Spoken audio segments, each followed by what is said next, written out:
প্রিয় সাংবাদিক বন্ধুরা, আপনারা নিশ্চয় অবগত আছেন ভারত সরকার গত বছর 2024 খ্রিস্টাব্দে ওয়াকফ অ্যামেন্ডমেন্ট বিল নামে ভারতবর্ষে ওয়াকফ সম্পত্তি গ্রাস করার ষড়যন্ত্রমূলক একটি বিল পার্লামেন্টে উপস্থাপন করেছেন, যেটা ভারতীয় সংবিধানের সম্পূর্ণ পরিপন্থী।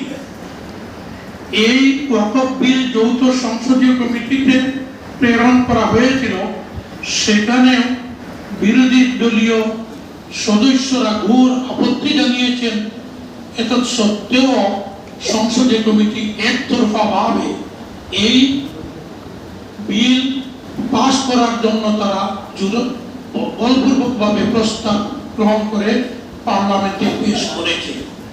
গত বছর সর্বভারতীয় মুসলিম পার্সোনাল ল বোর্ডের আহ্বানে সমস্ত দেশের মুসলমানরা প্রায় 40 মিলিয়ন প্রতিবাদ ইমেইলের মাধ্যমে সরকারের নিকট প্রেরণ করেছে।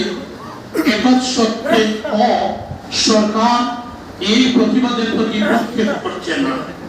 এই প্রতিবাদ বিশেষভাবে এই জন্য যে আমরা সংশোধনীয় যে বিল, এই বিলের কয়েকটি ধারা কোনো অবস্থায় মেনে নিতে পারি না, যেগুলোর দ্বারা ওয়াকফের আসল উদ্দেশ্য লঙ্ঘন করা হচ্ছে। আমরা জানি ওয়াকফ শরীয়ত মতে অপরিবর্তনীয় এবং ভারতবর্ষের সুপ্রিম কোর্ট 1998 সালে একটি ঐতিহাসিক রায় দিয়ে ভারতের জনগণের সামনে তুলে ধরেছে যে once a Waqf always a ওয়াকফ। একবার যেটা ওয়াকফ হয়ে যায়, লিখিতভাবে হোক মৌখিকভাবে হোক, এটা সর্বদা ওয়াকফ হিসাবে থাকে। ভারতীয় সুপ্রিম কোর্টের রায়, এই রায় উপেক্ষা করে ভারতের বর্তমান কেন্দ্রীয় বিজেপি সরকার অত্যন্ত একতরফাভাবে দেশের সংবিধান সুপ্রিম কোর্টের প্রতি বিদ্বান দৃষ্টি প্রদর্শন করে এই যে আইনে পরিণত করার চেষ্টা করছে। এর প্রতিবাদে সর্বভারতীয় মুসলিম পার্সোনাল ল বোর্ড গতকাল এবং এর আগে থেকে সমস্ত দেশের নাগরিকদের পুনরায় আজকের তারিখে রমজানের শেষ শুক্রবার জুমাবারে ডান হাতে এখানে বাজুতে কালো ড্রেস পরিধান করে দেশের গণতান্ত্রিক পদ্ধতিতে আমাদের প্রতিবাদ, আমরা যে এই সংশোধনী বিল মেনে নিতে পারি না, এটা সাব্যস্ত করার কথা ঘোষণা করেছে।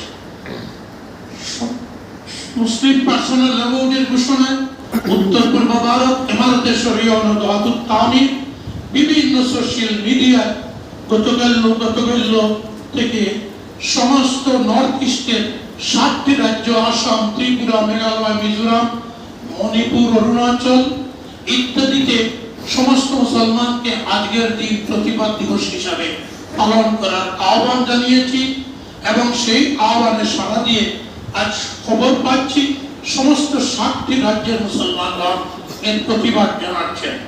শুধু সজ্জন মন্ডলী, আমরা এই জন্য আজ আমরা আমাদের হাতে, আমাদের হযরত আমির শরীয়ত সাহেবের হাতেও কালো বেজ, আমাদের প্রত্যেকের হাতে কালো বেজ, আমাদের যতজন সেখানে আছি কেন্দ্রীয় নেতৃত্ব প্রত্যেকে কালো বেজ, এই দেখতে পারেন কালো বেজ পরিধান করে ভারত সরকারের নিকট আমাদের প্রতিভা, আমাদের এই সংবিধান পরিপন্থী বিল প্রত্যাহারের দাবি জানিয়ে আমরা প্রতিবাদ সাব্যস্ত করছি।